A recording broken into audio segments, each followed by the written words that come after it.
Corona पहली बार देश में लहर की तरह चल रहा था। रोज हजारों की संख्या में लोग मारे जा रहे थे। इस आपदा को बाबा ने अवसर बना दिया। 29 जून 2020 को पतंजलि ने कोरोनिल किट लॉन्च की। बाबा रामदेव ने कोरोना को लेकर पहली आयुर्वेद दवा लॉन्च कर दी है। इस कार्यक्रम में तत्कालीन स्वास्थ्य मंत्री हर्षवर्धन खुद शामिल हुए।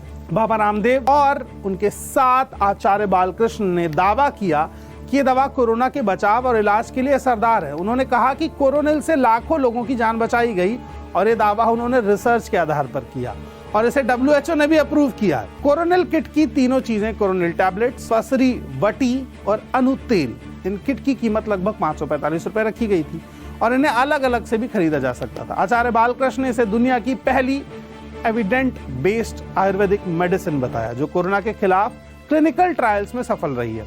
उन्होंने कहा कि हमने सैकड़ों कोरोना पॉजिटिव मरीजों पर इसका ट्रायल किया है और अच्छे नतीजे मिले।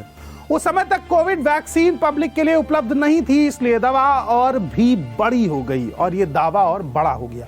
बाबा रामदेव ने कहा कि कोरोनिल लेने से लोग 14 दिन में ठीक हो जाएंगे और 69% मरीज तो सिर्फ 3 दिन में ही स्वस्थ हो गए।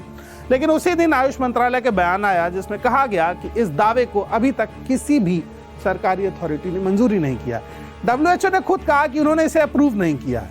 इसके बाद आयुष मंत्रालय ने पतंजलि को निर्देश दिया कि जब तक रिसर्च पूरी तरह से पुष्ट नहीं होती तब तक इसका प्रचार बंद किया जाए। लेकिन बाबा रामदेव के इरादे कुछ और थे। कोरोनिल लॉन्च तो सिर्फ 4 महीने के अंदर ही करीब 25 लाख किट बेचकर 250 करोड़ से ज्यादा का व्यापार कर चुका था और आप एक बार फिर से किसी बाबा द्वारा ठगे गए।